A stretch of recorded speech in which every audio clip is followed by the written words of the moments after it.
Okay, picking up off, digging through island archives, I discovered that every search party had at least one startling experience. Here's an example.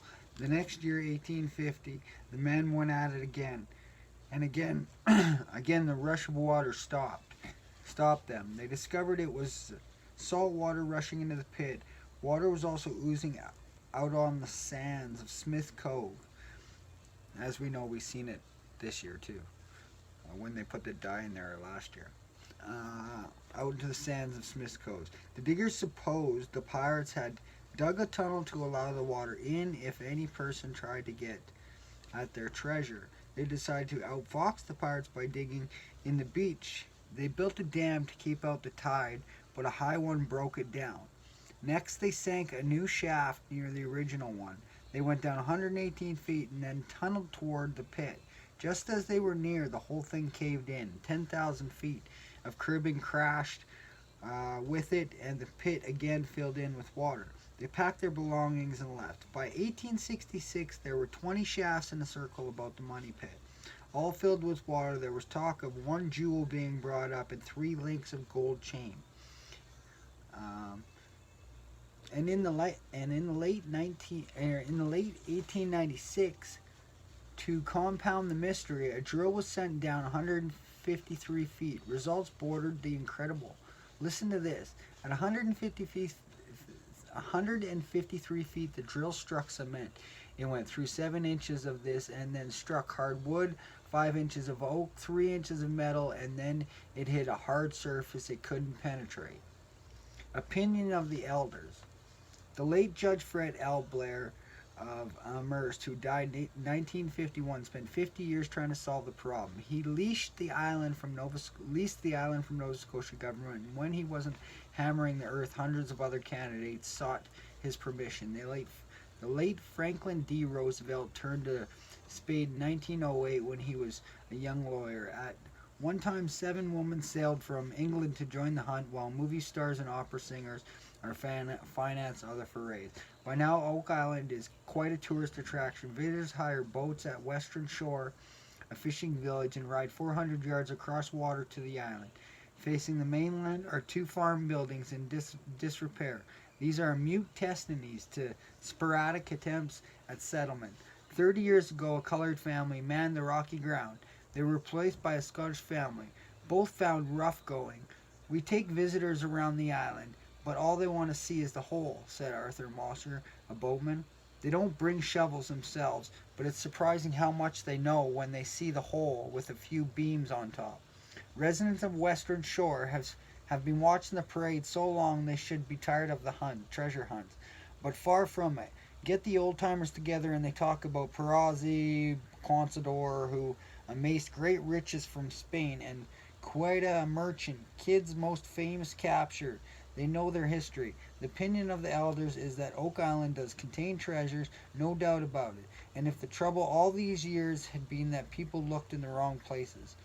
There's a pond on the island, confided fireman Swinner, 72.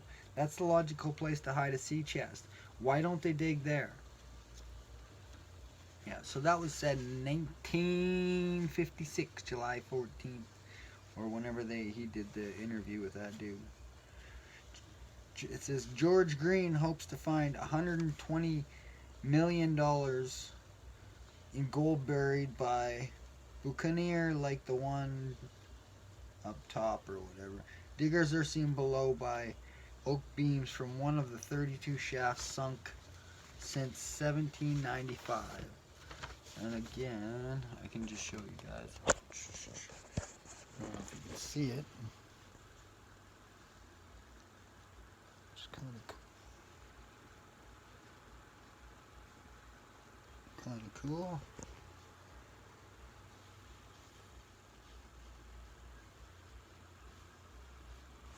So, anyways, yeah, that's one of the stories. Again, let me know, comment if you want me to read this one. By Ralph Hurwins, Ottawa. Does Russian trawlers fleet pose a menace to Atlantic fishing? Like I said last time, it's weird how this was like the main page or one of the main pages, and now it's like 2 major TV shows, Oak Island and then that Deadliest Catch is the one I was trying to think about. Anyway, so yeah. I'll kind of give you a little bit of a hint. British fishermen are up in arms over what their terms the Russian menace. Russia, they claim, has one of the world's largest, most ruthless fishing fleets, which roams the sea accompanied by modern fish factories, observes no convention for preserving fish or whale stocks, and is no respecter of small nations' territorial waters. In April of 1954, Russian trawlers were spotted for the first time on Grand Banks off Newfoundland, and as early as 1946, members of Canada's Parliament were saying Russia's presented a real threat to Canadian fisheries. The Grand Banks are not Canadian fisheries. They are on the high seas and are thus open to any nation. The Department of Fisheries in Ottawa holds it unlikely the Russians will invade West Coast salmon grounds, for the USSR has extensive salmon grounds on the Asiatic side of the Pacific Ocean. However, Russian fishing tactics have been sharply criticized in Britain and in Canada. The Soviet Minister of Fisheries, Alexander Ishkov, has accepted an invitation of the Canadian government to visit Canada this summer to return the visit made by Canadian Fisheries Ministry James Sinclair last year. He will arrive in Newfoundland August 22nd, accompanied by his Deputy Minister Igor Semenov and 2 other Russian fisheries experts. I wonder who them guys are. That'd be kind of cool. I should investigate that. The group will tour Newfoundland and the Maritimes and go to the West Coast, where Department of Fisheries news release says Canada and the USSR have some common problems. British fishery claim Russia methods are threatening fish stocks of the Atlantic community. This season, Russia has become the world's largest owner of the floating fish factories, most of them fast diesel-powered vessels built in Western Europe since 1945. Canada's Fishing Department attaches little significance to the Russian visit to the Grand Banks. But if the Soviets decide to fish the banks, the departments hope Russia will join with other fisheries there in joint conservation and management programs.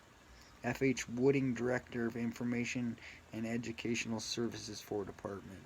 There's a little bit more. I don't know if it goes on to the back. I don't think so. But there's another cool story on the back. So anyways,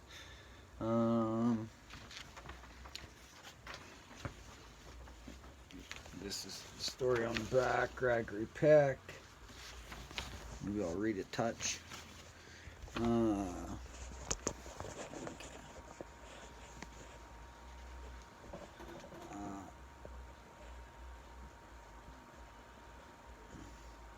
Judging by the early box office returns on The Man of the Grey Flannel Suit and the advanced ballyhoo on the soon-to-be-released Moby Dick, the most popular motion picture star of 1956 will almost surely be elder Gregory Peck, and deservedly so.